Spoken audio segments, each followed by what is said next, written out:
Hey, what's going on, guys? It's Cory, the real estate guy, and now we're going to dive into more detail about the FHA loan, which is the Federal Housing Administration. We're going to talk about some of the pros and some of the cons, what is required, but we're not going to cover everything because it's an enormous amount. Please feel free, if you're in the market, to DM me, call me, text me, any way you can reach me. Let's talk about it, especially if you're in the market to buy a house in 2020. We can talk about the FHA loan or the other ones that are at your disposal. So let's get into it. What's required, all right? What's required? A 500 credit score or FICO score is required. I know the 580 gets you at least a 3.5% down payment, which is one of the biggest components or the pros of this loan because it's such a small amount in comparison to other type of loans. But you can even qualify with the 500 credit score as long as you put down 10%. So 500 to 579, 10% is required. 580 or above, you are in the ballpark to get the 3.5% benefit, all right?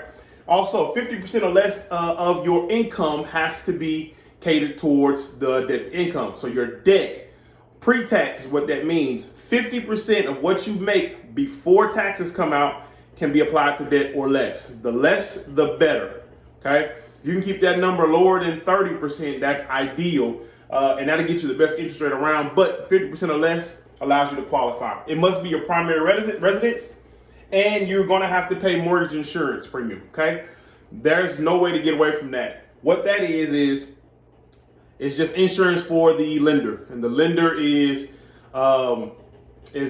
backed by Fannie Mae and Freddie Mac, the secondary market, who buys these loans after they're wrapped up in their underwriting process, and it saves them if you default on the loan. So the consumer, if you have an issue where you walk away from the house or whatever the case may be, the lender is not at fault and they're guaranteed to receive the benefit or their funds back. That's what that protects. It's for the life of the loan with an FHA loan. So understand that and know what you're getting yourself into. Lastly, there can't be no foreclosures within the last 3 years. So make sure you're taking care of the property that you have. You're paying that off or you're taking care of it. So that's not an issue, so you can qualify for this good loan. Some of the pros here in Houston, let me just say the FHA is the one who regulates the pricing or how much the loan limits are. And here in Houston, it's $331,760, which is the highest for a single family home or a single person buying a home rather. So if you see this number goes up to $638,100, that means one person household, 2 person, 3 person, 4 person household. Those are those limits, okay? Which is a big number because here in Houston, of course, the price of housing is going up, rapidly. So they want to make sure that you have an opportunity and make sure it's affordable for you to be able to move into specific neighborhoods. That varies from location to location here in Texas, okay? One of the benefits, if you are looking to invest, one of the ways that people invest here in Houston is house hacking, which is a benefit for you if you're trying to grow generational wealth. This is one of the ways this loan can be applied.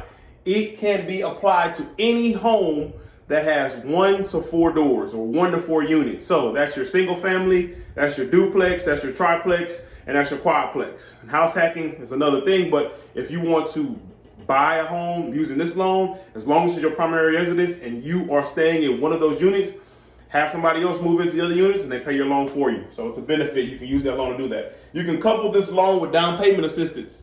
So if you're getting down payment assistance from whatever the program it is, you can couple it with it to help you with your upfront costs, which is a huge benefit. 7% seller's concession.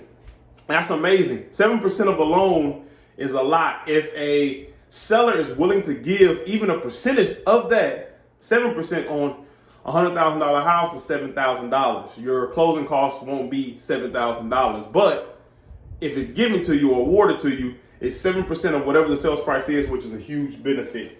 We've already discussed 3.5% down if it's a 580 or better, or 10% down if you have a 500. And lastly, one of the biggest pros is that it is a fixed rate loan. So every month your payment does not change whatsoever. Every month you pay down a little bit of interest, or you pay down interest and you pay down principal. The majority at the beginning of your loan is going towards interest, which is the money that you're paying back, that you're paying to actually get the loan. The principal amount is the amount of money that you actually borrow. So it costs to do business, of course. Cons is the MIP is for the life of the loan.